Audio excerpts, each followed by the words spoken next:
The question is that this House recognizes that seniors are a gift to our society, contributing to a wise and resilient Singapore, and calls on the government to continue strengthening support for seniors to age with dignity and spearhead community efforts to create a society where they can thrive. Dr. Lily Neo.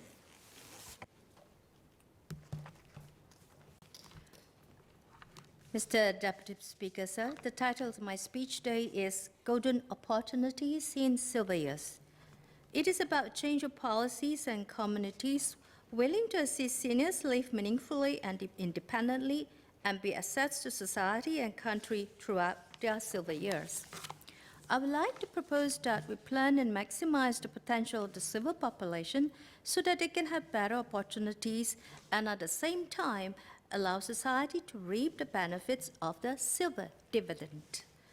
The strategy is a call for affirmative concepts of people of all ages, a society for all ages that celebrates and prepares properly for the whole population so that everyone can be as healthy, active, positive, and productive individual throughout life. Every citizen can contribute to the public good, helping themselves and others, as well as striving for positive fulfillment through meaningful engagement. In our population demography, there are many positive opportunities that we can tap from the large numbers of healthy and active seniors in our society. To be workers, mentors, caregivers, childminders, consumers, and volunteers. To successfully manage the economics of our aging population, we need good forward planning and strategic policy choices that has the cooperation from all sectors of our society. People are capable of living self-reliant lives with new possibilities that make living exciting and productive. Through the right policies and labor market participation, social inclusion, as well as healthcare in place. We need policies that can enable and support all ages that enjoy physical, social, and mental well-being. As a start, we need to change the prevalent negative discriminatory attitudes toward our seniors as useless, as a ticking democratic time bomb, and as a burden that society can ill afford. Senior citizens should be viewed as assets who can be tapped on for their wisdoms, experience, values, and expertise. Labor market participation. There is evidence that longer working lives have beneficial effects on an individual's physical and psychological well-being. Some evidence also show that a worker's productivity does not necessarily decline with age. Any decline in physical capacity is often compensated by qualities and skills acquired through experience. In essence, it is health status rather than age that is a key factor in determining productivity levels. The 2014 results from the Institute of Policy Studies indicate a large proportion of Singaporean seniors have expressed interest to continue working after the age of retirement. 90% of the respondents have indicated that working is a good way to stay financially independent, to connect with society, and to retain their sense of self-worth. The latest report by Oxford Economics said Singapore's labour supply will shrink by 1.7% in the 10 years to 2026 and by 2.5% in the following decade after accounting for changes to the participation rate. This will make the country the worst hit of a dozen economies in the report, even though it was Japan that has recorded the biggest workforce decline over the past 10 years. Given our shrinking workforce, it would be good if we can increase the labour participation of our seniors. Active labour market participation may be enhanced by establishing flexible retirement arrangements, through forming a working environment that's suitable to the needs of all generations, through continuous education, through promoting positive images of senior employees and anti-discrimination policies, through recognizing and lowering barriers of entry into the workforce so as to include the seniors in our economy. The barriers of entry would include stereo mindset of employers, skills mismatch, lack of jobs flexibility, technological barrier, and lack of incentives for businesses and so on. I agree with many parts of the 2016 Blueprint Report on Action Plan for Successful Aging by Ministry of Health, especially on employability with ageless workplaces and lifelong employability. In this report, it says that many seniors want to work beyond the official retirement age to remain financially independent and to keep themselves active. Seniors hope to have meaningful job opportunities to fulfill their aspirations at their stage of life. Suggestions from seniors and employers in this Blueprint report include the following: redesign jobs to offer older workers greater flexibility, make training accessible and effective for older workers, set up a dedicated seniors-only national job bank to lifelong learning, review or extend retirement age. Some things should be extended to 70, while some others feel it should be abolished entirely. Provide good career guidance and transition programs a few years ahead of the re-employment age. Promote mindset change among employers on the values of older workers.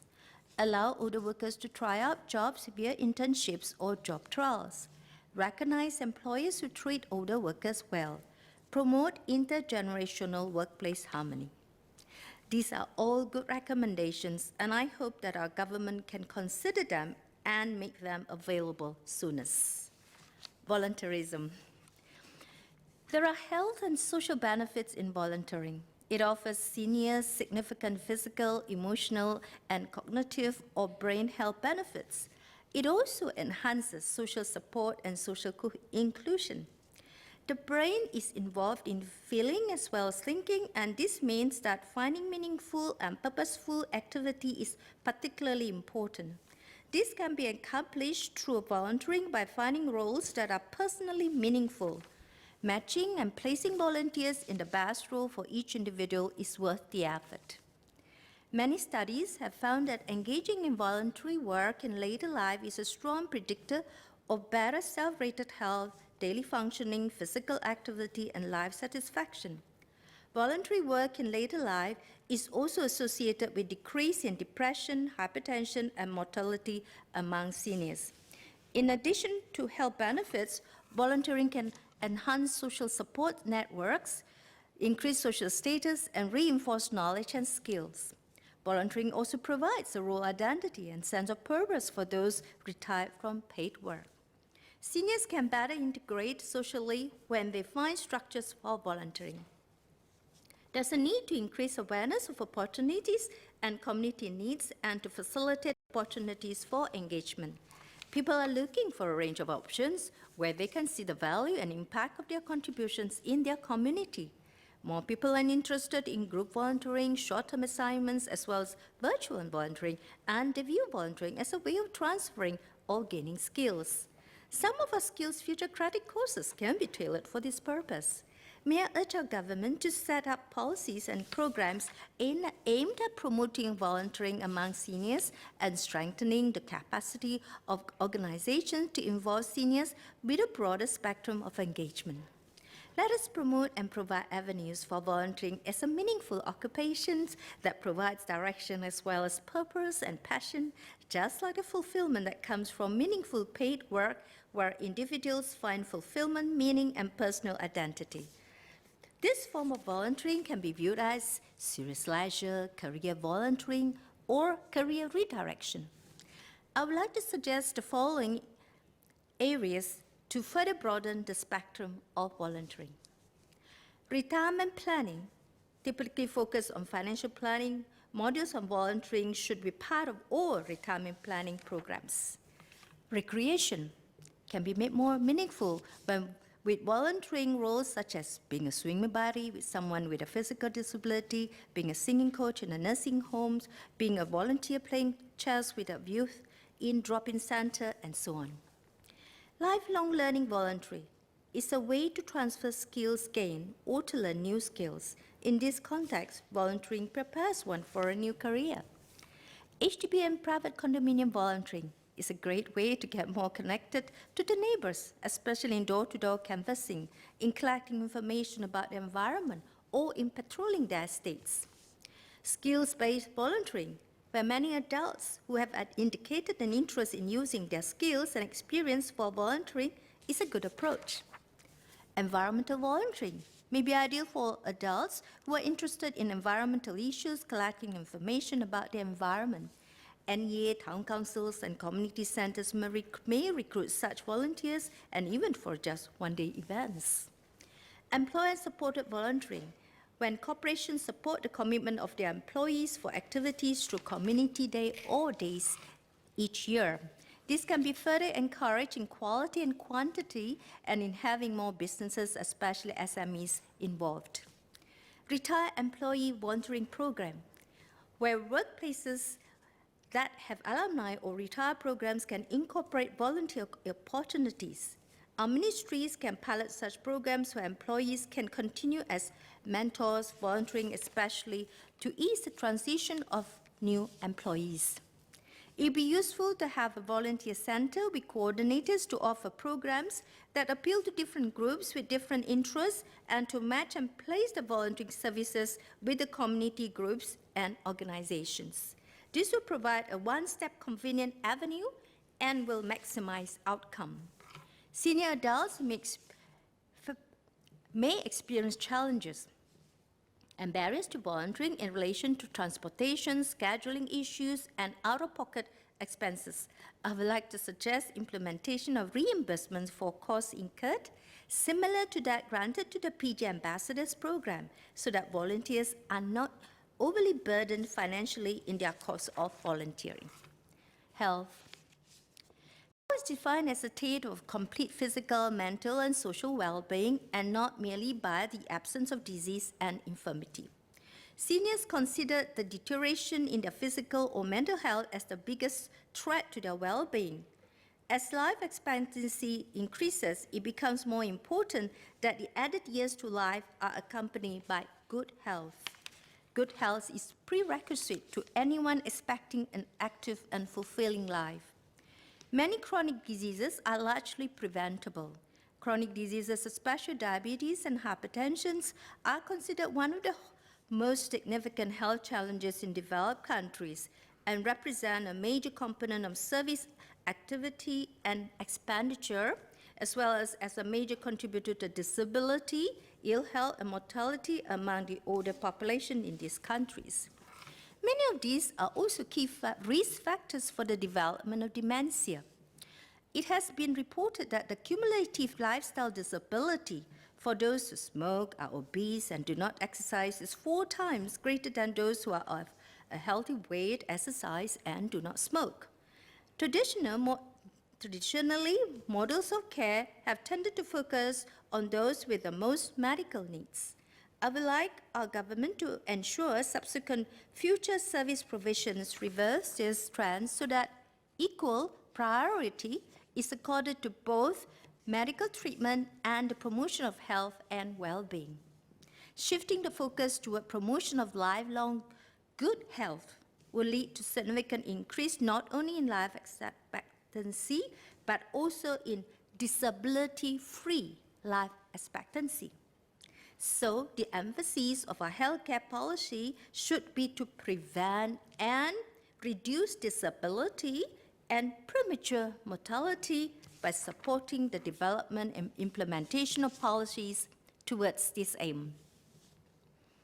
While there's evidence that it is difficult to change the behavior patterns of seniors, researchers also found that the changes in lifestyle, even in later years, can bring health benefits.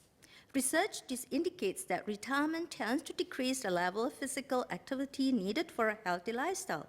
Social isolation may contribute to depression, grief, stress, anxiety, alcoholism, and medication misuse, failure to seek help when needed, and extremely high suicide rate, particularly among older men.